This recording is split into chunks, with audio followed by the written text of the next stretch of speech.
এই ভিডিওটি দেখার আগে কোষে দেখি 7-এর পার্ট 1 ভিডিওটি দেখে নেবে। 5 নম্বর অঙ্ক কি বলছে? আজ আমরা মোটর গাড়িতে 94.5 কিমি পথ যাব। 1 কিলোমিটার যেতে ওই মোটর গাড়ির 0.078 লিটার পেট্রোল খরচ হয়। হিসাব করে দেখি আমাদের মোট কত লিটার পেট্রোল দরকার।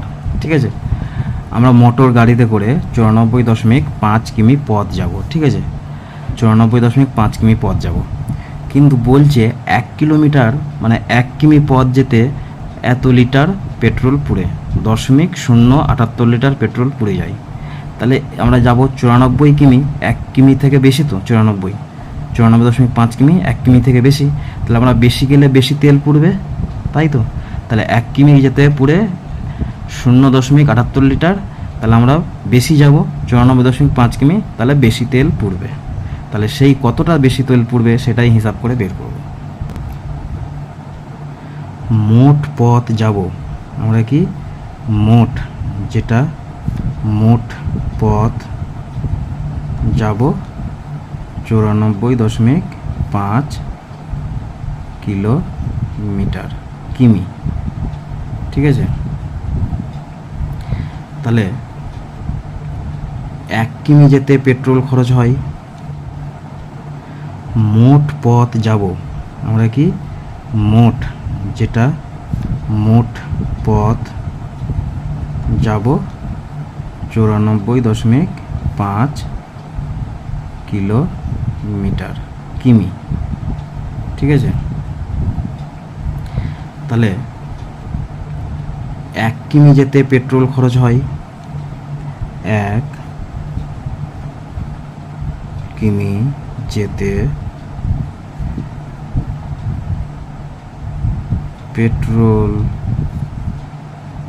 খরচ হয় কত? 0.078 লিটার।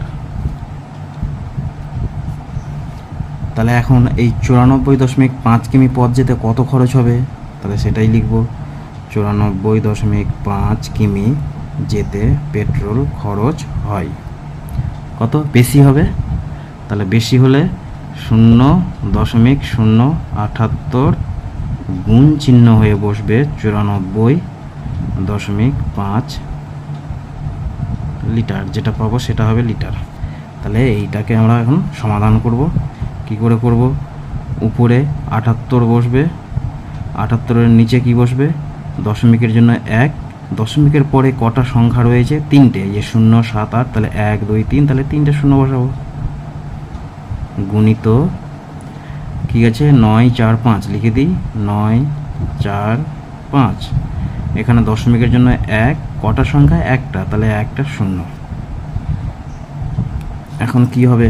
উপরেরটার সঙ্গে উপরেরটার গুণ, নিচেরটার সঙ্গে নিচেরটার গুণ। ঠিক আছে, তাহলে নিচেরটা তো সহজ বলেছি, 1 দুটোতেই 1, তাহলে 1 লিখবো, আর সবগুলো সংখ্যা যোগ গুণে লিখে দেবো। তাহলে 1টা 2টা 3টা 4টা 0 লিখে দেবো।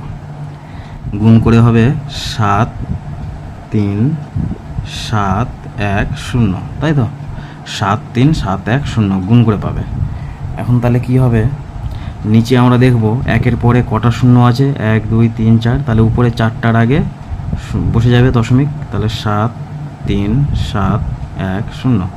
4টা সংখ্যার আগে দশমিক বসাবো, 1, 2, 3, 4, তাহলে 1, 2, 3, 4, এখানে বসলো দশমিক। তাহলে কি পেলাম? 7.371 লিটার, তাই তো, লিটার পেট্রোল পুড়বে এটা। তাহলে অঙ্কতে কি বলেছিল? 5 নম্বর অঙ্ক, হিসাব করে দেখি আমাদের মোট কত লিটার পেট্রোল দরকার। আমাদের মোট কত লিটার পেট্রোল দরকার, এবার লিখে দিই।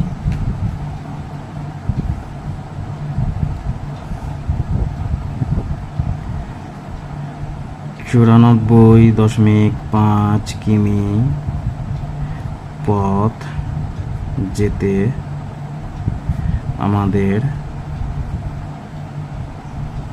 মোট পেট্রোল দরকার কত? 7.371 লিটার এই পেট্রোলটা দরকার।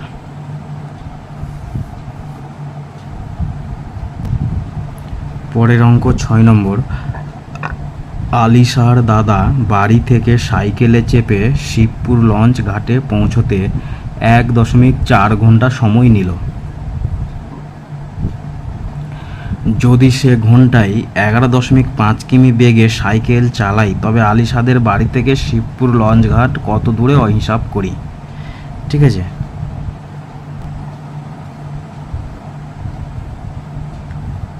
কি বলছে?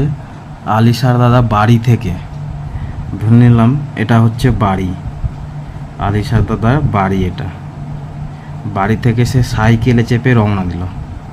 সাইকেলে চেপে যাচ্ছে, কোথায় যাবে? সে যাবে শিবপুর লঞ্চ ঘাট। এটা হচ্ছে শিবপুর লঞ্চ ঘাট। ঠিক আছে, এই ঘাটে যাবে সাইকেলে চেপে। সে সময় কত নিয়েছে? 1 ঘন্টা 4 মিনিট, মানে 1.4 মিনিট এই সময় লেগেছে। বাড়ি থেকে শিবপুর লঞ্চ ঘাট যেতে তার সময় লেগেছে 1.4 ঘন্টা, মিনিট না ঘন্টা।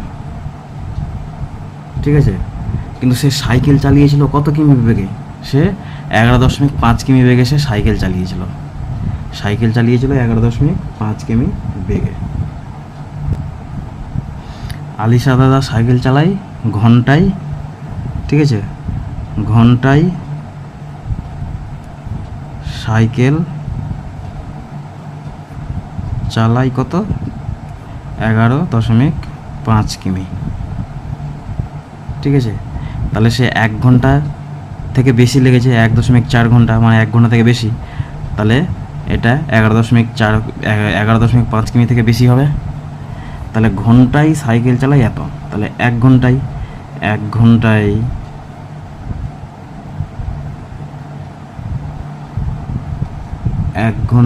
যাই কত?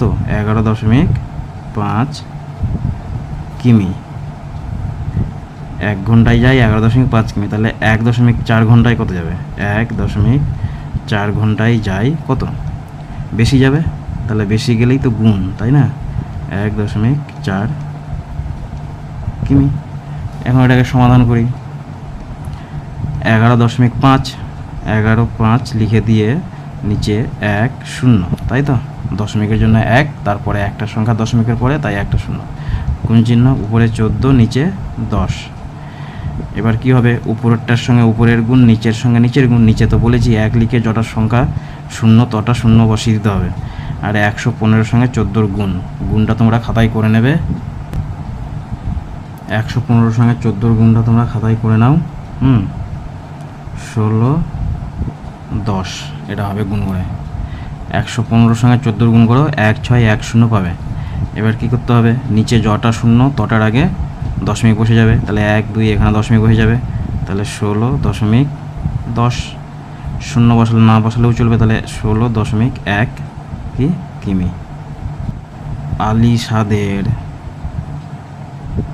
আলিশাদের বাড়ি থেকে শিবপুর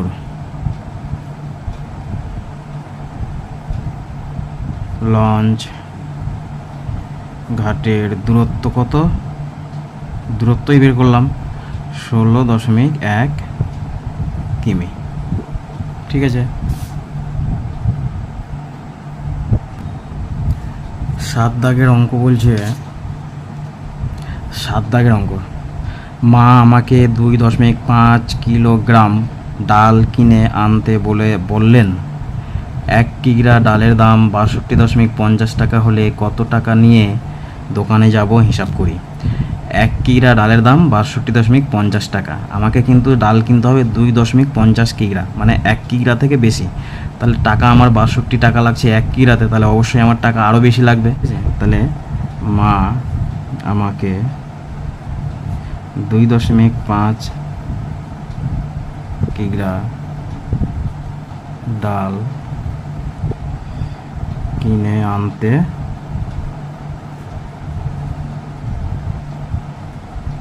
বলেছে। তাহলে 1 কিগ্রা ডালের দাম কত? 1 কিগ্রা ডালের দাম 62.50 টাকা। তাহলে আমাকে বলেছে 2.5 কিগ্রা, তাহলে 2.5 কিগ্রা ডালের দাম বের করি। তাহলে ডালের দামটা বেড়ে যাবে। 1 কেজির দাম যদি 62.50 টাকা হয়, তাহলে 2.5 কিগ্রা দাম বেড়ে যাবে। বেড়ে কত হবে সেটাই হিসাব করব। তাহলে 2.5 কিগ্রা ডালের দাম কত? এখানে কি হবে, উপরে বসিয়ে দিই, নিচে দশমিকের জন্য 1, দুটো সংখ্যা দুটো শূন্য, একই রকম সব 2.5, তাহলে 2.5 লিখে নিচে 1, একটা শূন্য, দশমিকের জন্য 1, পরে একটা সংখ্যা তাই একটা শূন্য।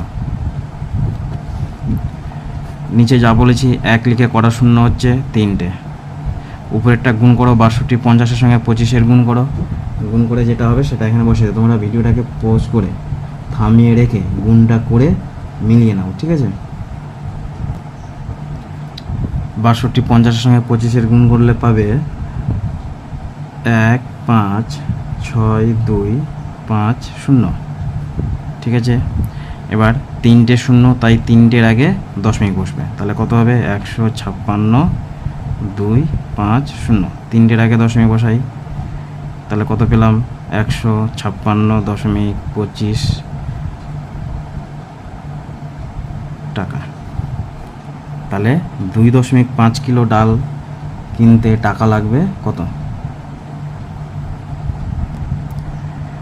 2.5 কিগ্রা ডাল কিনতে লাগবে 156.25 টাকা।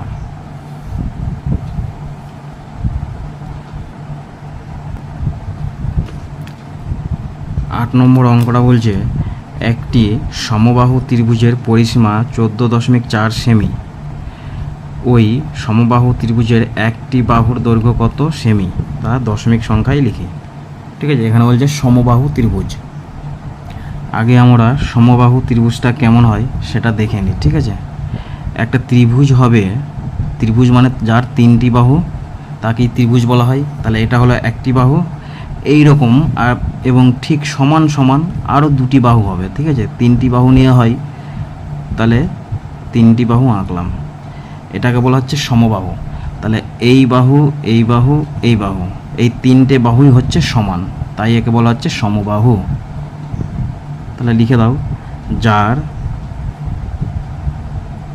3টি বাহু সমান তাকে সমবাহু ত্রিভুজ বলে।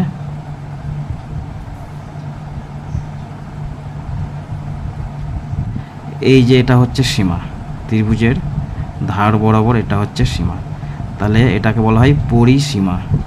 তাহলে পরিসীমা কত বলেছে? পরিসীমা 14.4 সেমি। তাহলে এই 3টে বাহুর যোগফল সমান হচ্ছে পরিসীমা, তাই না? পরিসীমা সমান, পরিসীমা সমান 3টি বাহুর যোগফল। একটি বাহু সমান কত?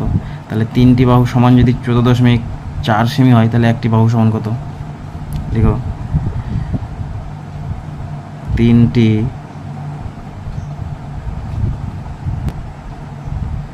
3টি বাহুর যোগফল, সরি এখানে যোগফল না, এখানে দৈর্ঘ্য লিখব। 3টি বাহুর দৈর্ঘ্য, 3টি বাহুর দৈর্ঘ্য সমান কত? 14.4 সেমি। তাহলে একটি বাহুর দৈর্ঘ্য কত? আচ্ছা, 3টির দৈর্ঘ্য যদি 14.4 হয়, তাহলে একটির দৈর্ঘ্য কমে যাবে, তাহলে 14.4 ভাগ হয়ে বসবে 3। এটাকে সমাধান করি, 14.4। তাহলে কি লিখবো? 14/4, একের দশমিকের জন্য এক, একটা সংখ্যা তাই একটা শূন্য, ভাগ চিহ্ন 3, 3-এর নিচে কিছু আছে? নেই মানে এক ধরে নেব। 144/10, এই ভাগ চিহ্নটাকে গুণ চিহ্ন পরিণত করবো। তাহলে ভাগকে লিখবো গুণ, আর ভাগের পরের যে অংশটা সেটাকে উল্টে দেবো, ঠিক আছে? তাহলে 3 হবে নিচে, আর এই 3-এর নিচে যে এক ধরেছে সেই এক যাবে উপরে, তাহলে এক যাবে উপরে, 3 চলে আসবে নিচে। বোঝা গেল কেন করলাম? এই ভাগ চিহ্নটাকে গুণ চিহ্নে রূপান্তরিত করলাম, ঠিক আছে? ভাগ চিহ্নটাকে গুণে পরিবর্তিত করলাম, তাই ভাগ চিহ্নের পরের অংশটা উল্টে গেল। 3-এর নিচে কিছু নেই মানে এক আছে, তাহলে এককে দিলাম উপরে, আর উপরের 3 আসলো নিচে, এসছে? এখানে কি হবে? উপরেরটার সঙ্গে উপরেরটার গুণ, নিচেরটার সঙ্গে নিচেরটার গুণ। 144-এর সঙ্গে 1-এর গুণ করলে 144ই হবে। হ্যাঁ, এবার 10-এর সঙ্গে 3-এর গুণ করলে 3 10 30। এবার 144কে 30 দিয়ে ভাগ করে নেব, ঠিক আছে?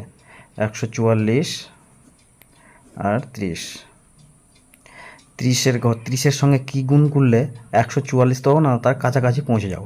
তাহলে দেখো 4 দিয়ে, 4 3-এ 12, আর শূন্য বসে গেল, 120 হলো। বিয়োগ করো, 4 নামবে, 4 থেকে 2 বাদ, 2 নামবে। এবার 24 ছোটো হয়ে যাচ্ছে, তাই দশমিক নিয়ে শূন্য, 240 হলো। এবার 30-এর ঘরের নামতা বা 30-এর সঙ্গে কী গুণ করলে 240 পেয়ে যাব? 8 গুণ করো, 3 8 24, আর শূন্য বসে যাবে। তাহলে 240 মিলে গেল। তাহলে কী পেলাম? 4.8, 4.8 সেমি।